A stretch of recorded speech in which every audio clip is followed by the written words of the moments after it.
વિન્ડમિલનો દાખલા ગણીએ તો વિન્ડમિલમાં પહેલું સૂત્ર તો વિન્ડમિલનો પાવર સિમ્પલ સૂત્ર સિમ્પલ દાખલા આવે પાવરના 1/2 રો વી ક્યુબ ઇન્ટુ એ બરાબર. તો આ તમારો પાવર આવશે વોટની અંદર. હવે આ બધું શું છે હું પહેલાં કહી દઉં. રો એ તમારી એર ડેન્સિટી છે. એર ડેન્સિટી મોસ્ટલી આપી જ હોય છે. ના આપી હોય ને તો 1.225 આ રહી તમારી સી લેવલ માટે હોય છે.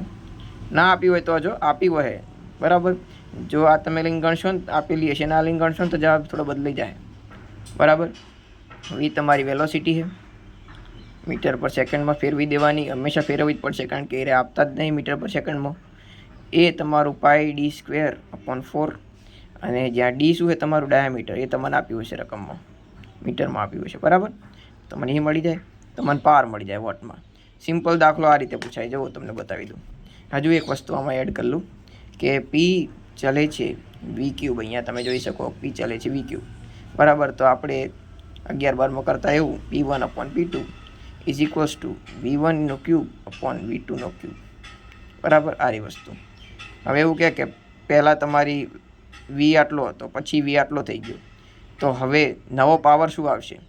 તો તમે પહેલાંના વી ઉપરથી પાવર શોધો P1 અને નવો વી આવે એના માટે P2 શું હશે?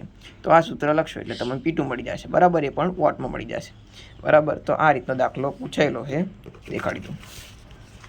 બુકમાં આપ્યો છે આવો દાખલો. ક્યાં ગયો? કાર્યો કેલ્ક્યુલેટ ધ થિયોરેટિકલ પાવર એટલે કે પાવર અવેલેબલ ઓફ એન વિન્ડમિલ. તો આ વિન્ડમિલનું નામ છે. ઓકે, આમાં કન્ફ્યુઝ ના થતા. આ એની તમને સ્પીડ આપી દીધી ગુણ્યા રોટર ડાયામીટર. રોટર ડાયામીટર એટલે કાંઈ નહીં, આ જે ડી છે ડી આપી દીધો છે, સ્પીડ આપી દીધી. આ બંને વસ્તુ આપી છે તમે, એટલે બંને તમારે એકમમાં ફેરવી અને કંઈ બુક કરી દેવાની.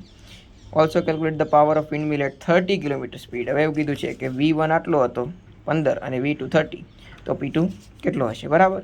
તો તમારે P2 મળી જાય બરાબર. અમે એર ડેન્સિટી આપી એટલે ધારવાની નથી બરાબર. સિમ્પલ દાખલો પૂરો. હવે બીજો એક પૂછાય છે આની અંદર. એક દાખલો એવો આવ્યો હતો કે પાવર આપી હોય અને એફિશિયન્સી આપી હોય, કન્વર્ઝન એફિશિયન્સી. તો આ સેમ સૂત્ર ઇન્ટુ એફિશિયન્સી કરી નાખો, કન્વર્ઝન એફિશિયન્સી, તો તમારો નવો જવાબ આવી જાય. એ પણ શામાં આવશે? વોટમાં આવશે. આટલો જ ફેર, કશું જ નહીં. 2024માં એવો દાખલો પૂછવાનો હતો. 2024ના દાખલા જોઈએ.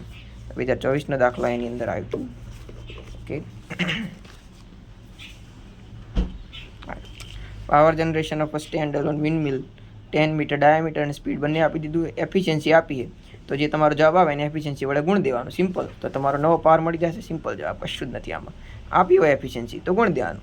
જે વસ્તુ આપી હોય ને ગુણ દેવાનું. વિન્ડમિલમાં એક નિયમ છે, જે વસ્તુ આપી એના વડે ગુણ દેવાનું, તો મને પાવર મળી જાય બરાબર. પછી એવું કીધું what will be the change in power if the same generator second place. એટલે એવું કહે, એટલે અચ્છા બીજી સ્પીડ આપી દીધી 30. પહેલી સ્પીડ હતી અહીંયા આપી એને મીટર પર સેકન્ડમાં ફેરવાની, બીજી સ્પીડ આપી એને મીટર પર સેકન્ડમાં ફેરવાની, તો V1 V2 મળી જાય.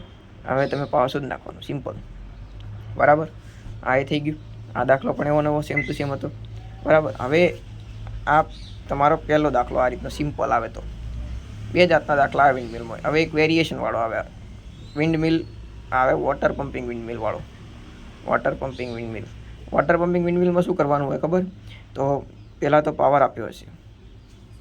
બીજું એ તમને એક વસ્તુ આપી હશે CP બરાબર. CP એટલે કોએફિશિયન્ટ બરાબર. બરાબર, કોએફિશિયન્ટ આપ્યો હશે તો એના વડે ગુણ દેવાનું એટલે તમને પાવર મળી જશે વોટમાં. પછી તમને એવું આપ્યું હશે કે પાવરને તમે એક એફિશિયન્સી આપી હશે, પાવર ગુણ્યા તમે એફિશિયન્સી કરશો એ કન્વર્ઝન એફિશિયન્સી આપી હશે, તો તમને આ મળશે હાઇડ્રોલિક પાવર. વોટર પમ્પિંગ વિન્ડમિલ માટે જે પાવર હોય એ હાઇડ્રોલિક પાવરમાં ફેરવાઈ જાય બરાબર. તો હાઇડ્રોલિક પાવર મળશે. પછી હાઇડ્રોલિક પાવરનું એક સૂત્ર છે. આ સૂત્ર યાદ રાખવાનું, એમાં કાંઈ જ નથી. એક આ સૂત્ર મેઇન હતું. આ સૂત્ર હોય તો આ સૂત્ર છે રો W પાણીની ઘનતા into G into Q into motor head. આવું હોય તો કે હેડની લેન્થ આપી હશે તમને રકમમાં. Q તમારે શોધવાનો છે આ દાખલાની અંદર. Q એટલે શું? Average output. G એટલે આપણો 9.8 ગુરુત્વાકર્ષણ અચળાંક. રો W એટલે 1000 પાણીની ઘનતા બરાબર. અને pH આપણે ઉપર શોધ્યો હોય એટલે આપણી જોડે છે એટલે આઉટપુટ મળી જશે તમને બરાબર. Qનો જવાબ તમને મળી જશે બરાબર. જેમ કે કઈ રીતનો દાખલો આવે હું તમને કહી દઉં. તો આની અંદર દાખલો છે, થેન્ક યુ. હા, સેમ રકમ આવી છે, એકવાર જોઈ લેજો જવાબ. જો કાલની સેમ આવે તો તમને ચેક કરતા ફાવે. અને ગોખીન તો બીજા તો એક ગોખીન ના જતા, બસ આ એક જ ગોખીન જાજો, બરાબર. એટલે જવાબ ગોખીન જાજો.